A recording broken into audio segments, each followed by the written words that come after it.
So, ఎప్పుడైతే 'సంధ్య theatre' దగ్గర Satvik and ఆ అబ్బాయి వాళ్ళ ఫ్యామిలీకి ఎంత దారుణం జరిగిందో మనం చూసాము. ఆ సంఘటన తర్వాత పిల్లల్ని బెనిఫిట్ షోలకి, ప్రీమియర్ షోలకి తీసుకురావాలా వద్దా అన్న దాని మీద చాలా వాదనలు జరుగుతున్నాయి.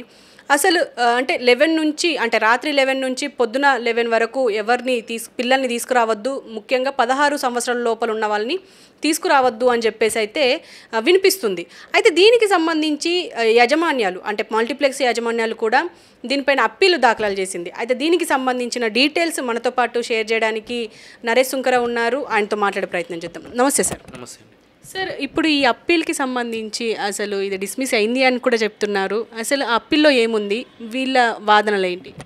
అప్పీల్లో ఏముంది అని అంటే కనుక ఏదైనా సరే ఒక కేసుకు సంబంధించి హైకోర్టులో సింగిల్ బెంచ్ జడ్జి వారు, సింగిల్ బెంచ్ అంటే కనుక జడ్జి వారు ఒక్కళ్ళే కూర్చుంటారు. సో అటువంటి జడ్జి వారు ఏదైనా ఉత్తర్వులు ఇచ్చినప్పుడు ఆ ఉత్తర్వులు ఆపోజిట్ పార్టీకి ఇబ్బందికరంగా ఉన్నప్పుడు సో సింగిల్ జడ్జ్ ఇచ్చిన ఉత్తర్వుల్ని అప్పీల్ చేసుకుంటారు. ఎక్కడ అంటే కనుక డివిజన్ బెంచ్ అని చెప్పని అంటాము. అంటే ఇద్దరు జడ్జిలు కూర్చునే బెంచ్, వాళ్ళకి మాత్రం అధికారం ఉంటుంది.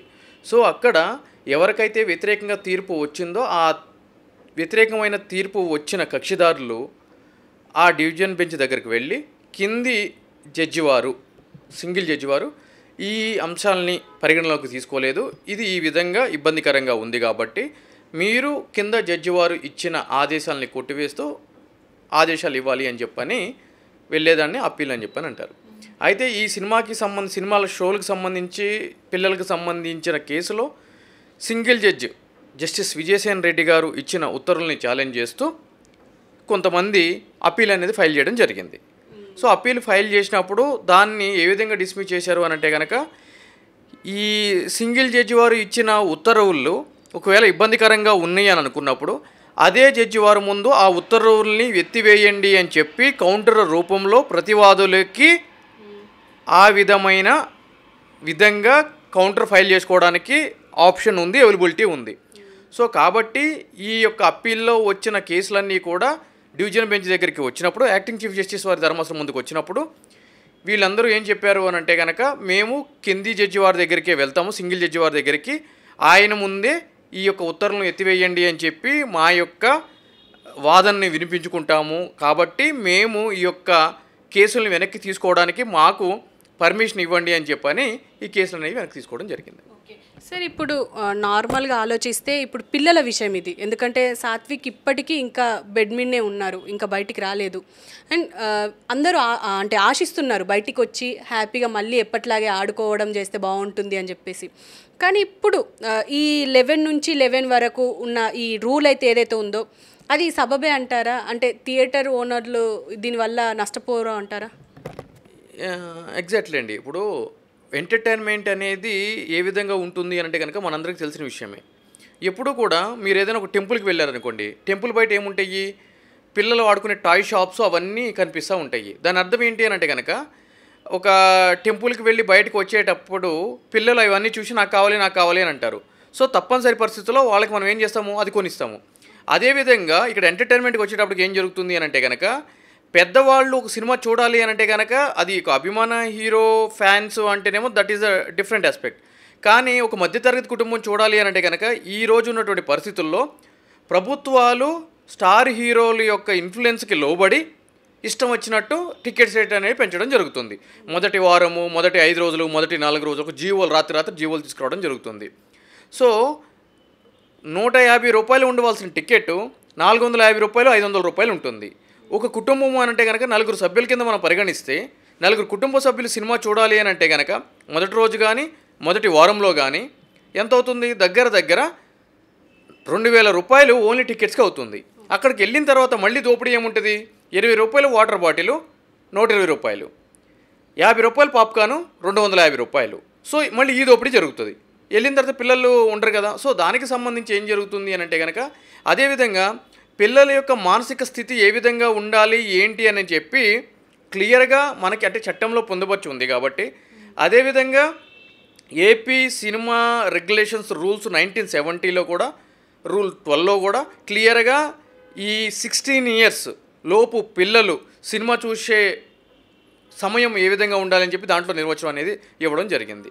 సో దానికి సంబంధించే జడ్జి వారు ఈ పుష్ప 2 సినిమాకు సంబంధించి టికెట్ల రేట్లు పెంచి సాక్షాత్తు అసెంబ్లీలో రేవంత్ రెడ్డి గారు తెలంగాణలో బెనిఫిట్ షోలు ఉండవు అని చెప్పిన తర్వాత మళ్ళీ బెనిఫిట్ షోలు అనేది పర్మిషన్ ఇవ్వడం జరిగింది స్పెషల్ షోస్కి. అదేవిధంగా టికెట్ల రేట్లకు కూడా అనుమతి ఇవ్వడం జరిగింది.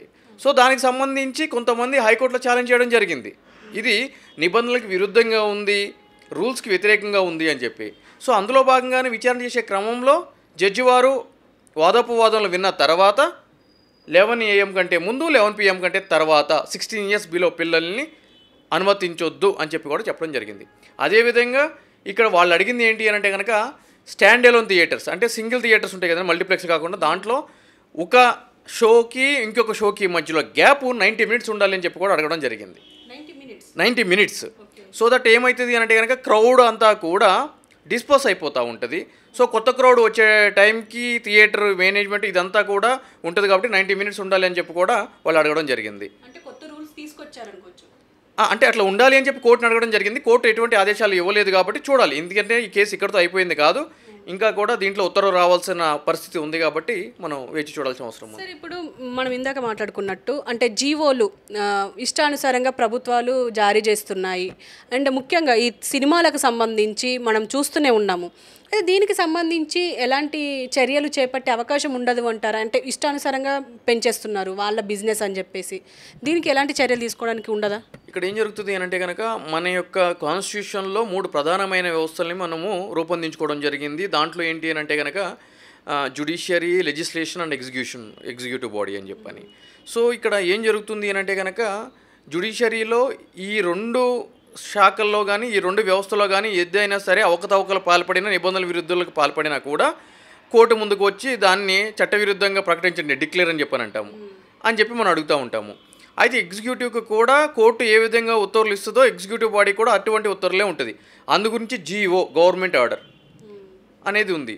సో వీటికి సంబంధించి అన్ని విషయాల్లో కోర్టులు జోక్యం చేసుకుంటే అంటే కనుక జోక్యం చేసుకోలేవు, ఎందుకంటే పాలసీ డెసిషన్స్లో జ్యుడిషియల్ రోల్ అనేది ఒక పరిమితమైన స్థాయికే ఉండాలి అని చెప్పని సుప్రీంకోర్టు వారు పలు సందర్భాల్లో చెప్పడం కూడా జరిగింది.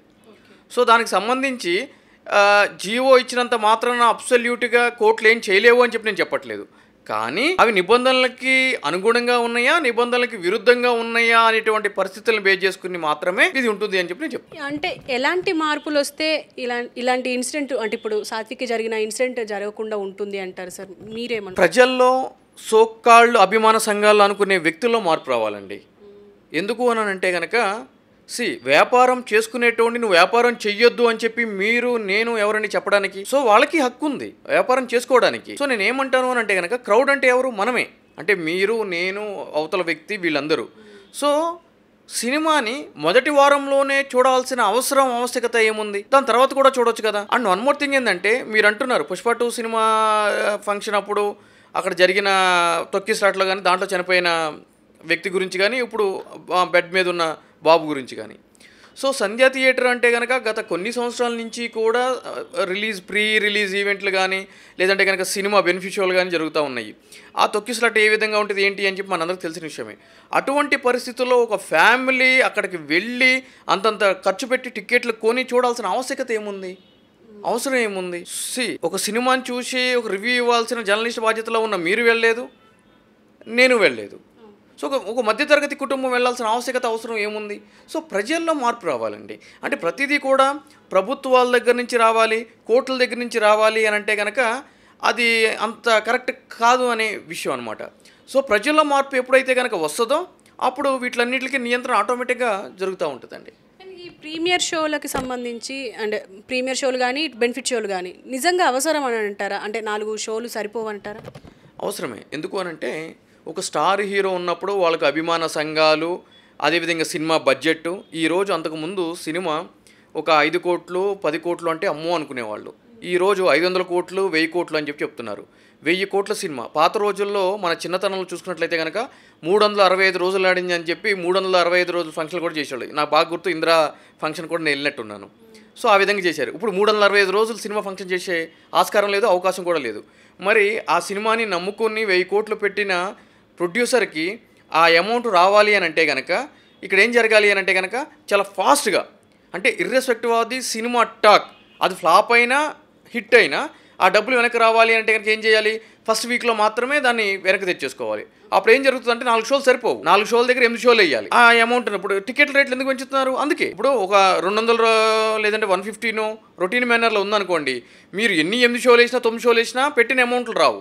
అందుగురించి ఈ టికెట్లు అనేది పెంచడం జరుగుతుంది. సార్ ఇప్పుడు ఫైనల్గా ఈ అప్పీల్ గురించి ఇంకా ముందుకెళ్ళే అవకాశం ఉంది కాబట్టి అంటే ఎలాంటి తీర్పు వస్తే బెటర్గా ఉంటుందంటారు? తీర్పు ఏంటంటే కఠినమైనగా, అంటే ప్రభుత్వాల మీద నియంత్రణ ఉండాలి. అంటే ఈరోజు ఒక ఇన్ఫ్లుయెన్స్కి, ఒక బడా బాబులు బడా నిర్మాతలు అని చెప్పి ఎలక్షన్కి ఫండ్ ఇస్తారు కదా అని చెప్పి వాళ్ళు ఇష్టం వచ్చిన టికెట్ల రేట్లు పెంచుతాము అని అంటే కనుక అది ఏమాత్రము కూడా ఎంటర్టైనబుల్ విషయం కాదు. సో కాబట్టి తప్పనిసరిగా ప్రభుత్వానికి ఒక నిర్దిష్టమైన తీర్పు అనేది రావాలి. ఎటువంటి నిర్దిష్టమైన తీర్పు అని అంటే కనుక స్టార్ హీరో అనే పేరుతోటి ఆ వంకతోటి సినిమా టికెట్లని ఇష్టానుసారంగా పెంచడము, అదేవిధంగా సమయానుకూలం. ఈరోజు రాత్రి 12 దాటింది అని అంటే కనుక షాప్స్ ఏదన్నా ఉంటే పోలీసు వాళ్ళు వచ్చి క్లోజ్ చేపిస్తారు. అటువంటిది ఒక స్టార్ హీరో సినిమా రిలీజ్ అవుతుంది అని అంటే కనుక అర్ధరాత్రి 1:30కి షో అంట, మార్నింగ్ 3:30కి షో అంట, ఎర్లీ మార్నింగ్ 4:30కి షో అంట. ఏంటి షోస్? సో కాబట్టి వీటికి నియంత్రణ ఉండాలి. ఈ బెనిఫిట్ షో అనే ఏదైతే కనుక కాన్సెప్ట్ ఉందో వాటిని పూర్తి స్థాయిలో రద్దు చేయాలని చెప్పి నేను కోరుకుంటున్నాను. Okay sir, thank you very much. So చూశారు కదా మొత్తానికి, అంటే ఇప్పుడు థియేటర్లలోకి పిల్లల్ని అనుమతించాలా వద్దా అంటే మాత్రం ఖచ్చితంగా అంటే ఇది సరైనదే అని చెప్పేసి కూడా మాట్లాడుతున్నారు నరేష్ శంకర్ గారు. అండ్ ఇంకో పక్క కూడా చాలా మంచి అప్లాజ్ వస్తుంది, ఎందుకంటే ఇలాంటి సమయంలో అంటే పెద్ద పెద్ద హీరోల సినిమాలు రిలీజ్లో ఉన్నప్పుడు చిన్నపిల్లల్ని తీసుకెళ్లడం అనేది చాలా ఇబ్బందికరమైన విషయం. ఎందుకంటే ఇప్పుడు మొన్న చూసాము సాత్విక్ విషయంలో ఏం జరిగింది అనేది. అలాంటి ఇష్యూస్ మళ్ళీ